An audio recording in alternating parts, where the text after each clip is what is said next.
रावण वैभव और पराक्रम में राम से भी अधिक बलशाली होने के बावजूद रावण इसलिए पराजित हुआ क्योंकि वह अपने भाई से अलग हो गया था।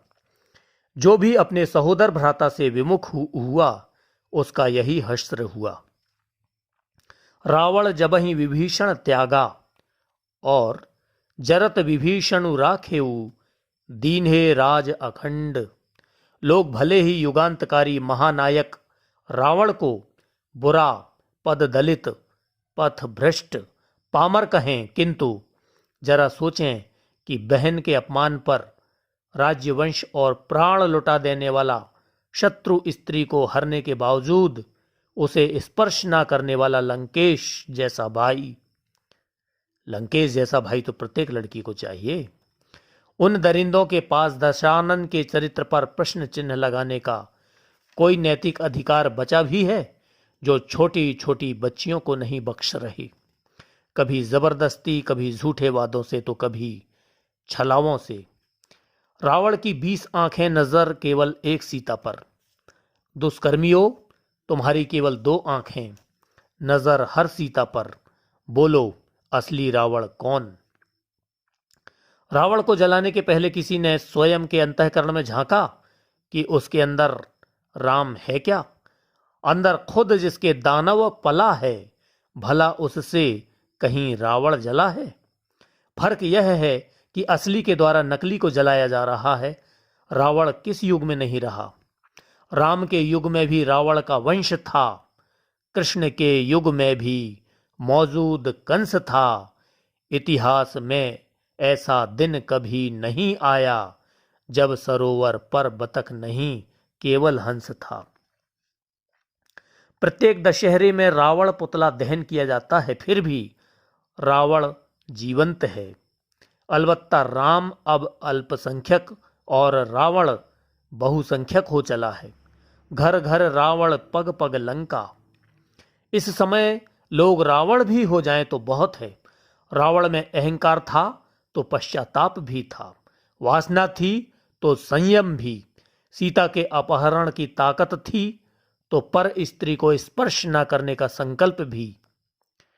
सीता जीवित मिली ये राम की ताकत थी, पवित्र मिली ये रावण की मर्यादा थी।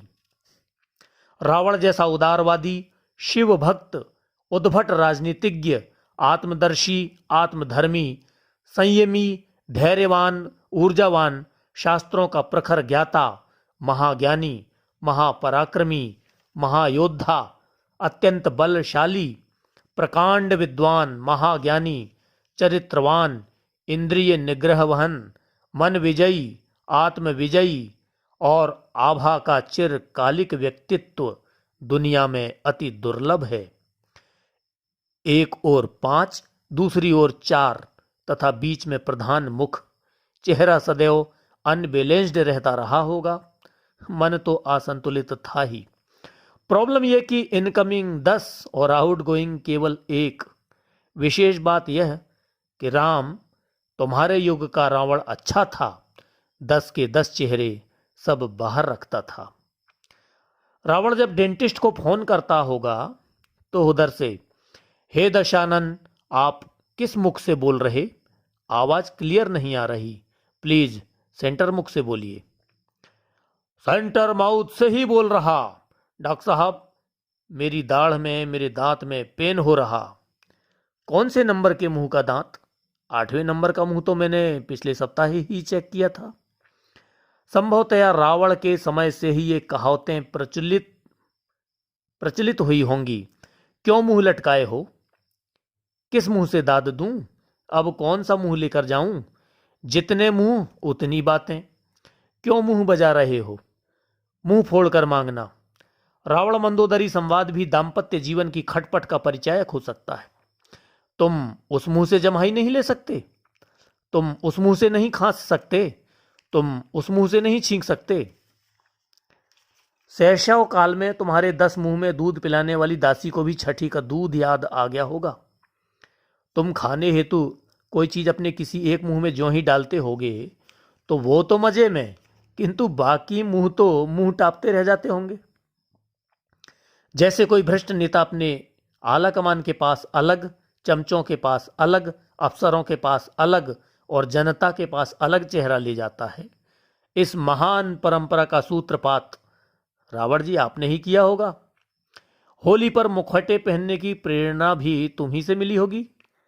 तंज कसते हुए मंदोदरी कटाक्ष करना जारी रखे हुए है। दातून करने हेतु तुमने लंका के सारे नीम, बबूल, कंजी आदि के पेड़ पौधों की ऐसी तैसी कर डाली। पर्यावरण विभाग अब तुम्हारी खबर लेगा। तो क्या करूं? सुबह एक ही मुंह में दातून करूं?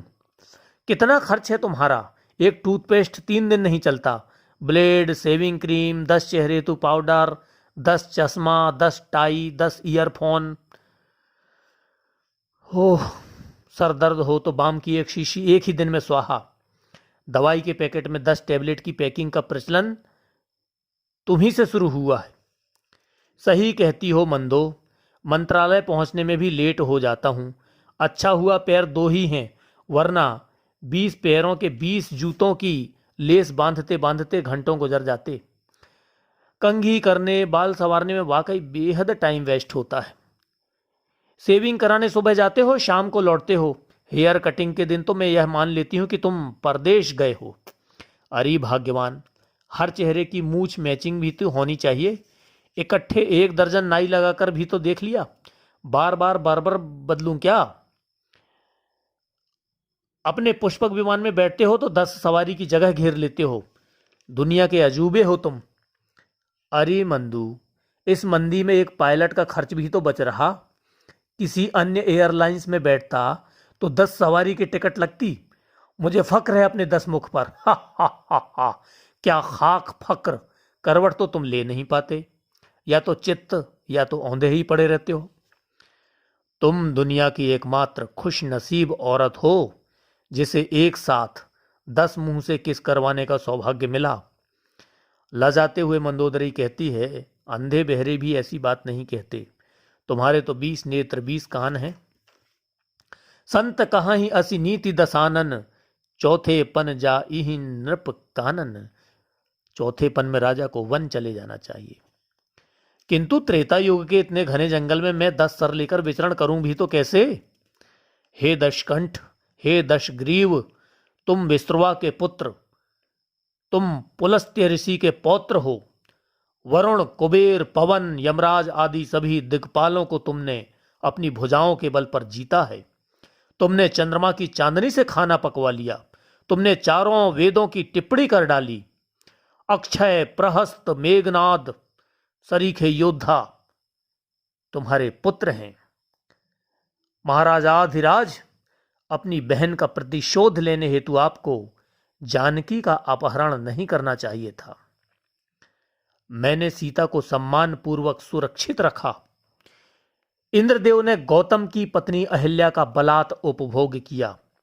राजा पांडु ने माधुरी का, पाराशर ऋषि ने केवट पुत्री सत्यवती का, चंद्रमा ने बृहस्पति की पत्नी तारा का, ब्रह्मा ने अपनी पुत्री सरस्वती का, राजा दंड ने शुक्राचार्य की पुत्री अर्जा का, वरुण देव ने राजर्षि कुशनाथ की कन्याओं का, विष्णु ने जालंधर की पत्नी वृंदा का। बस भी करो स्वामी, दलीलें मत दो। श्री कृष्ण ने रुक्मणी का अपहरण किया। भीष्म ने अंबा, अंबिका और अंबालिका का अपहरण किया। किडनैपिंग की परंपरा सनातन काल से चली आ रही। दुनिया वालों, अब चिंतन गहन करो। बेवजह यूं अपव्यय मत वहन करो। प्रतिकार करो, अन्याय ना सहन करो। अंतः का रावण मारो, पुतला मत दहन करो। अंतः का रावण मारो, पुतला मत दहन करो। शुक्रिया, धन्यवाद।